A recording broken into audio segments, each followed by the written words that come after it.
আসসালামু আলাইকুম ওয়া রাহমাতুল্লাহ।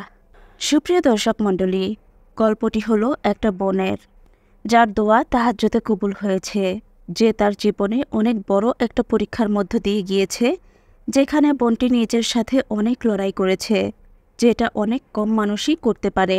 গল্পটি তারই বাক্যে শেয়ার করছি। আসসালামু আলাইকুম বোন, আমি আল্লাহ ও তার রাসূলকে সাক্ষী রেখে এই ঘটনাটি শেয়ার করছি।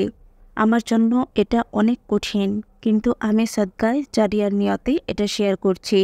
আল্লাহ আমার নিয়তের সওয়াব আমাকে এবং আমার পরিবারকে দুনিয়াতে এবং আখিরাতে দান করুক। আমিন সুম্মা আমিন। আজকাল যখন আমি ইয়াং জেনারেশনকে নন মাহরামের ভালোবাসায় ধ্বংস হতে দেখি, তারা অনেক আমল করে, দোয়া করে, আর যখন আল্লাহ তাদের দোয়া কবুল করে না, তখন তারা আল্লাহকে নালিশ করে। সত্যিই অনেক আফসোস হয়। আমারও অবস্থা এমনই ছিল, কিন্তু আল্লাহ আমার জন্য ইলম ও রহমতের দরজা খুলে দেন। আমি চাই প্রতিটা মানুষ যেন আমার ঘটনাটি থেকে শিক্ষা নিতে পারে। ঘটনাটি হলো, আমি আমার বাড়িতে সবথেকে আদরের মেয়ে ছিলাম। আমি নিজের প্রশংসা করছি না, কিন্তু আমি অনেক ভালো মেয়ে ছিলাম। ফালতু জিনিস থেকে দূরে থাকতাম। আমার মা বাবা আমাকে আজাদ দিয়েছিল, কিন্তু আমি বেহায়াপনা করিনি। আমি যখন 17 বছরে ছিলাম, তখন একটা ছেলে আমার জীবনে আসে। শুরুতে তো সে এমন দেখাতো যেন সে আমাকে খুব চায়, সে আমাকে নিকাহ করবে। আমি কিছু সময় খুব ভাবি, তারপর আমি তার থেকে আড়ালে থাকতে লাগি। কেননা আমি এমন মেয়ে নই। আমার বন্ধুরাও বলতে থাকি ছেলেটা দেখতে শুনতে ভালো, মুখ দেখেও ভদ্র মনে হয়। একদিন সামাজিক মাধ্যমে সে আমার সাথে কথা বলে। আমার মনে হলো ঠিকই আছে, কথাই তো বলছে। কারণ আমার মনে হয়তো কোথাও তার জন্য ফিলিংস আসা শুরু করেছিল। না চাইতেও আমি হ্যাঁ বলার কথা ভাবলাম। আমি কিন্তু তাহাজ্জুদ গুজার ছিলাম। আমি এই কথাটা আল্লাহকে বলি, আল্লাহ, আমি বলছি আপনাকে সাক্ষী রেখে আপনি আমাদের নিকাহ করিয়ে দিয়েন। ব্যাস, আমি ভালোবাসায় পড়ে গেলাম। আমার মধ্যে হাজারটা কমতি থাকতে পারে, কিন্তু আমার নিয়তের ও ধারণার সাক্ষী শুধু আল্লাহ ছিলেন। তখন আমি আল্লাহর এতটাও নিকটে ছিলাম না, তাও আমার সব কথা আমি আল্লাহকে বলতাম। সময় বছর কাটতে থাকে, আর আমার ভালোবাসা গভীর হতে থাকে। আমাদের মধ্যে ঝগড়াও হতো, আলাদাও হয়ে যেতাম, পরে আবার এক হয়ে যেতাম। এখানে একটা কথা আমি বলতে চাই, আমি সেই ছেলেটাকে ভালোবাসতাম, কিন্তু কখনো দেখা করতে যাইনি, কখনো চোখ ভরে তাকে দেখিনি। এমনকি ফোনে কথাও খুব কম হতো, শুধু মেসেজেই কথা হতো। আমি তাকে বলেছিলাম, দেখো, আমাদের কাজটা আলাদা, কিন্তু আমি আমার আল্লাহর উপরে ভরসা করি। এমন কোনো কাজ যেন তুমি না করো যাতে পরিবারের মাথা ঝুঁকে যায়, তারা যেন আমাদের নিয়ে গর্ববোধ করতে পারে। আমি আমার মা বাবাকে মানিয়ে নেব, তারপর সবাই আমাদের ব্যাপারে জেনে যায়, এমনকি আমার মাও জেনে যায়। আমার পরিবারের সবাই আমাকে খুব বোঝালো। আমি সবাইকে বলেছিলাম, আমি প্রমাণ করে দেব আমি তোমাদের মেয়ে, বিশ্বাস করো তোমাদের দেওয়া শিক্ষার উপরে। আমি তাদের কথা মানিনি, বলেছিলাম ও খুব ভালো ছেলে। অনেক দিন আমার থেকে সবাই মুখ ফিরিয়েছিল। বছর পেরিয়ে যায়, আমি আল্লাহর আরও নিকটে যেতে থাকি। কেউ ভাবতেও পারবে না যে আমি কত দোয়া করেছি তার ভালোর জন্য, তার খুশির জন্য। কিছু সময় পর আল্লাহ আমার খুব কঠিন পরীক্ষা নেন। আমি বুঝে গিয়েছিলাম যে এটা আমার পরীক্ষা, কারণ আল্লাহ ওর আসল রূপ আমাকে দেখাতে চেয়েছিলেন। হয়েছিল কি যে, একটা ছোট্ট ভুল বোঝাবুঝি, এর কারণে সে আমার উপরে খুব রেগে যায়। আমার দিক থেকে এতটা মুখ ফিরিয়ে নিয়েছিল যে আমি কাকুতি মিনতি করে ক্লান্ত হয়ে গিয়েছিলাম। তাকে খুব বুঝিয়েছি। সবাই আমাকে বলতো, তুমি কেমন মেয়ে, তোমাকে এত অপমান করছে তারপরও তুমি সব শুনছ। আমি বলেছিলাম, আমি সবর করব। আমার বিশ্বাস আল্লাহ আমাকে আমার সবরের ফল দেবেন। সে আমার মধ্যে এত খুঁত ধরত, আর আমি তাকে বোঝাতে থাকতাম আমি সত্যিই তাকে ভালোবাসতাম। জান্নাত পর্যন্ত তার সাথ চেয়েছিলাম। আমি ভাবতাম হয়তো আমি আমার জীবনে বড় কোনো গুনাহ করেছি, তাই আমার ওই সমস্যার সমাধান হচ্ছে না। আমি আমার ইবাদত ও জিকিরের পরিমাণ আরও বাড়িয়ে দিলাম। তখন আমি আর তার সাথে কথা বলতাম না, শুধু আল্লাহকে রাজি করতাম। তখন তার সাথে কথা বলা বন্ধ হয়ে যায়। এর মধ্যে এমন অনেক সময় এসেছিল যখন সে আমাকে অনেক অপমান করেছিল। আমাকে কষ্ট দেওয়া তার শখে পরিণত হয়েছিল। আমি অনেক কষ্ট পেতাম, কাঁদতাম, কিন্তু কখনো অভিযোগ করিনি, বরং সবর করতাম। আমার আল্লাহর উপরে ভরসা ছিল। এই সময়ে আমি অনেক বেশি পরিমাণে ইবাদত করতাম। সেই লেভেলের ইবাদত করেছিলাম, ব্যাস কবুলিয়তের মালিক আল্লাহ পাক তিনি যেন কবুল করেন। মন অস্থির থাকত। 5 ওয়াক্ত নামাজ ও তাহাজ্জুদ আমি আগে থেকেই পড়তাম, কিন্তু মনের অস্থিরতা যেন শেষ হচ্ছিল না।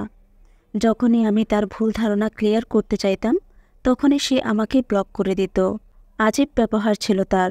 তার কথা যে কারো মনকে কষলে দিতে পারে। আমি ডিপ্রেশনের শিকার হতে থাকি। একদিন আমি জানতে পারি সে কোনো মেয়ের সাথে দেখা করতে গিয়েছে। যার থেকে আমি এটা জানতে পারি তাকে বলি, তুমি মিথ্যা বলছো। আমি ধোঁকা দিতে পারি, কিন্তু সে এমনটা করতে পারবে না। সে আমার উপর রাগ করতে পারে, আমাকে ঘৃণা করতে পারে, কিন্তু এমনটা করবে আমি বিশ্বাস করি না। অ্যাংজাইটি অনেক বেশি হতে থাকে। আমার খিদে ঘুম সব বন্ধ হয়ে যায়। ব্যাস আল্লাহকে ডাকতাম আর সবর করতে পারতাম না। আল্লাহকে বলতাম আমাকে হিম্মত দান করুন। এই সময়ে আমার অনেক ভালো ভালো লোকের সাথেও কথা হয়। আল্লাহ আমার উপরে খাস রহমত ছিল। আমি যখন তাদের এটা জিজ্ঞেস করি, তো জবাব আসে, কোনো মেয়ে হারাম সম্পর্কে থাকার পরেও এমনটা করতে পারে না। এমন হলে তুমি সবর করো। একটা কথা আমি এখানে বলতে চাই, আমার সাথে এইসব হওয়ার 7 মাস আগে একটা বিয়ের সম্বন্ধ আসে। সেইখানেও এটাই প্রবলেম ছিল যে সে আমাদের কাস্টের নয়। তাই আমাদের পরিবার মানা করে দেয়। আমি অনেক পরিবর্তন হয়ে যাই, এমনকি নিজের দৃষ্টি নত করে হাঁটতাম। স্মার্ট হওয়ার পরেও একদম সিম্পলভাবে থাকতাম। এমন থাকতাম যেন কেউ আমাকে পছন্দ না করে। আমি পাক পবিত্র থাকতে চাইতাম। তারপর একদিন এমন হয় যে তার স্ট্যাটাসে তার এবং একটি মেয়ের ছবি দেয়, যেটা থেকে আমি জানতে পারি সে ওই মেয়ের অনেক ক্লোজ। তারা খুব দেখাও করে। আল্লাহ আমাকে এইসব থেকে বাঁচিয়েছেন, কারণ আমি তো কখনো তার সাথে দেখা করতেও যাইনি। আর সে অন্য মেয়েদের সাথে দেখা করত। আল্লাহ নিয়ত জানতেন আমারও আর ওই ছেলেটারও। ধীরে ধীরে এইসব ভেবে আমার ধৈর্য আসতে থাকে। আমি বুঝতে পারি আল্লাহ আমাকে সামলে নিয়েছেন। আগের থেকেও 1000 গুণ ভালো এবং ভেতর থেকে স্ট্রং বানিয়েছেন। ইয়াকিন চলে আসে যে আমার এত দোয়া যে আমি কবুল হচ্ছে না ভাবছিলাম, তার উত্তর চলে এসেছে। আমি ওই ছেলেটাকে সেটাও বলতাম, যদি তোমার সাথে আমার ভাগ্য না লেখা থাকে তাহলে আমি নিজে তোমার বিয়ে একটা নেককার মেয়ের সাথে দিয়ে দিব। এখন আমার মনে খেয়াল আসে, ভালো আর নেক মেয়ে তো সে ডিজার্ভ করে না।